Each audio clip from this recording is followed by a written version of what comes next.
One of the most tired cliches you hear in markets commentary is that the stock market is not the economy. Except, is this really true? Paul Dietrich is the CEO and CIO at Fairfax Global Markets. Joins us now to discuss this and many other things. But Paul, it jumped out to me that you take on this issue right at the top of your note, because I kind of think, like you do, that the stock market and the economy, they're pretty closely connected. And over time, they sort of follow the same trajectory. So to that point, we've seen the stock market rebound very sharply over the last couple of months. While, manufacturing data today, other data points indicate the economy is slowing. What's your read right now on where the economy is and how the market has reacted to that? Well, you're absolutely right.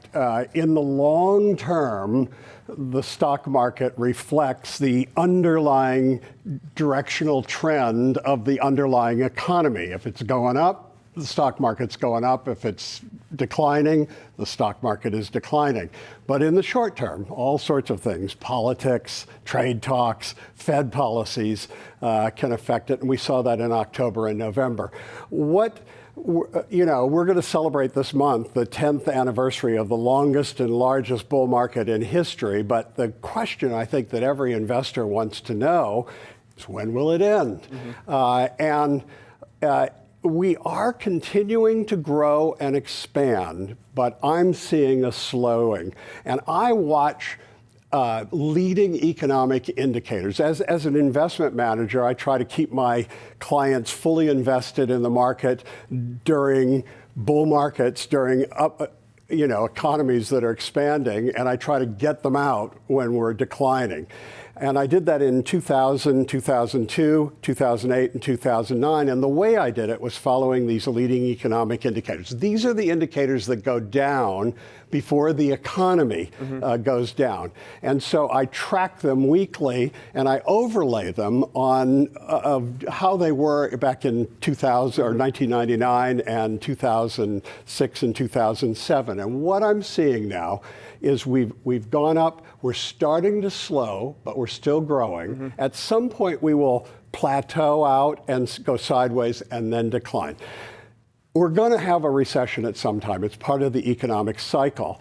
And as I track where we are right now with what happened in the past, I think we're 14 to 18 months away from a recession. So mid next year to late next year.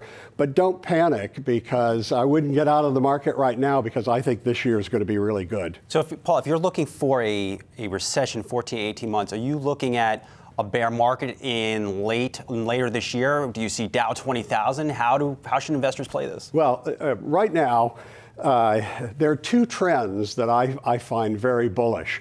Today, FactSet came out with the earnings for last year, which was S&P 500 average earnings were 20%. Now, on a normal course, if you had after-tax earnings of 20%, the stock market should have been up 20%. And we all know it was down for the year. Whenever a trend gets out of whack in the short term, there's something called a reversion to mean, a reversion to trend. And we're seeing that right now. I mean, we're up almost 12% in the first 2 weeks of this year.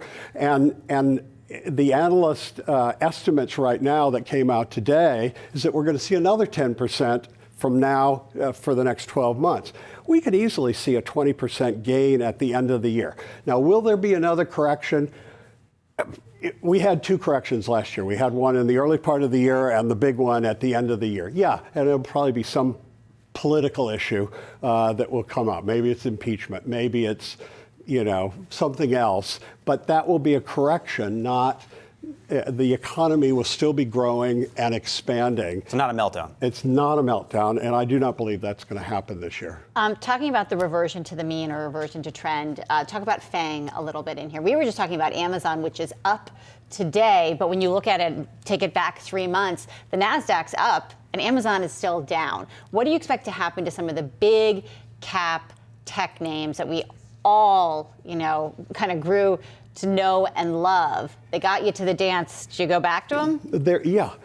There's some long-term trends. I'm not a trader, so I'm not getting in and out of the market on whether they're buying a grocery store or not. But you look at the long-term trends, And I see two, artificial intelligence and the cloud. And in artificial intelligence, you've got Google, Microsoft, and Apple. And these are the people who are going to take artificial intelligence because of 5G.